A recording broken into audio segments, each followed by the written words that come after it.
Certainly, there's some films that work more than others, and why that is. Some movies may have the same subject, but one will be more powerful. They may have the same plot, but one will be more meaningful. Hi, and welcome to Why Film Works. American History X, directed by Tony Kaye. A movie that in which you can sense a powerful message being conveyed without being overly moralistic. How it got the emotional value from the audience. There's no arguing that the films we're most intrigued by are the ones that stayed in our memories long after watching them. Tony Kaye uses great filmmaking techniques throughout the movie to get the emotion out of the audience with what is called motif. In this case, slow motion, voiceover, close-ups, and score. In most meaningful scenes, you'll be able to see the great use of the motif put into effect. How was the story told? There are three ways to make the audience follow the story within the movie. First, knowing less of the main character. Second, knowing as much as the main character. And third, knowing more than the main character.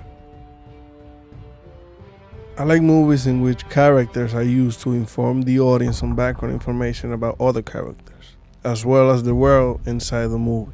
Hence, expository writing.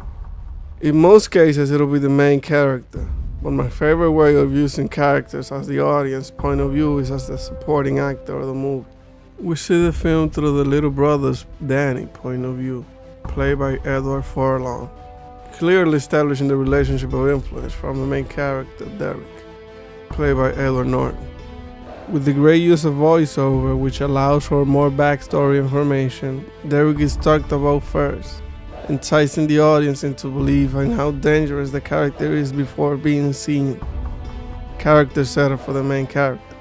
In the acting, Edward Norton as Derek was able to portray a confused teenager to a menacing, commanding white supremacist, to later a self-aware human being fresh out of prison.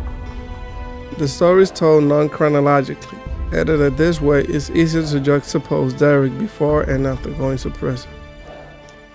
Sense of home within the movie. Tony Kaye presented that racism is learned within your environment. In this case, at home, where Derek was influenced by his father as the seeds to being a racist were planted.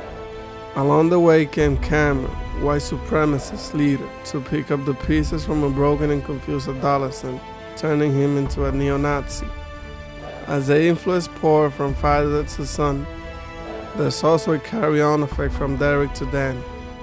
Your environment is where racism begins and grows.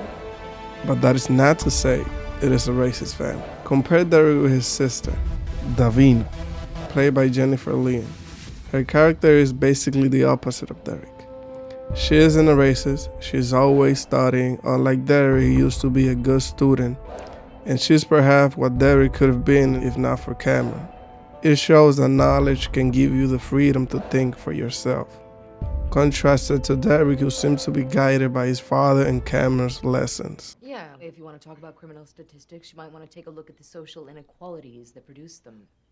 Yap. You know what? That's exactly what I hate. Because what you're doing, Davina, is taking one thing and calling it something else and just, alleviating the responsibility that these people have for their own actions. Christ, Lincoln freed the slaves. What, like 130 years ago? How long does it take to get your act together? Understanding discrimination. The movie starts by what some people would call standing his ground, protecting his property, making you believe that Derek, to an extent, was acting in self-defense against criminals.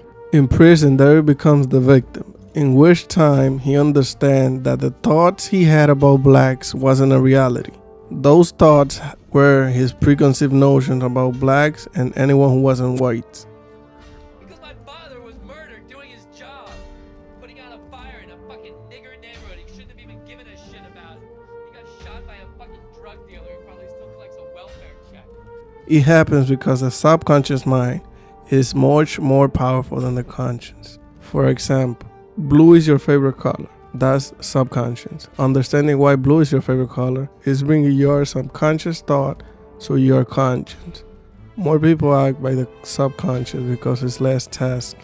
There becomes conscious that his preconceived notions about people who aren't white and the hate towards them were just ideals of other people. The sentencing alone is something to make you aware and understand race discrimination. Derek gets out in 3 years for murder of 2 black men, while a black man is still doing time for stealing and dropping a TV on a cop. Surprise and ending. What took the movie to another level was the ending's meaning and the death of Danny. In terms of Derek's action in the scene coming out of the bathtub, Tony K wanted Derek to shave his head back again as a neo-Nazi. Edward Norton kept the ending for Derek to feel remorse, looking at the mirror as he puts his palm on the neo-Nazi tattoo. Derek is full of shame, staring at his reflection. The shower symbolizes cleansing as he tries to fix his life. After witnessing the black and white scenes, understanding how Derek came to be, the incarceration experience, and why he changed, you can sense that Danny looks up to Derek and wants to do just as him. By the end of the film, Danny becomes another victim who was about to take the same footsteps as neo-Nazi Derek. The movie makes you expect an attack to come from the neo-Nazi in retaliation to Derek. It comes to Danny. The director has made you to come to understand a lost teen, the point of view of the movie, the guy, the medium, to then take him away. One of the most impactful techniques in film is to kill a meaningful character. It makes the viewer melancholic after all they've learned about the character, and then it's taken away. One last thing about the voiceover in the movie. It not only helps to provide for information, it also represents the essay Danny was writing, mentioning his new mindset. No more a hateful kid, the voiceover turns into one of the best epilogues in movies, sending the message: hate is baggage. Life's too short to be pissed off all the time. It's just not worth it. This was American History X, and this is why it works. If you enjoyed the video and for more content, subscribe and follow me on Instagram. Like and write something in the comment section. Let's talk movies.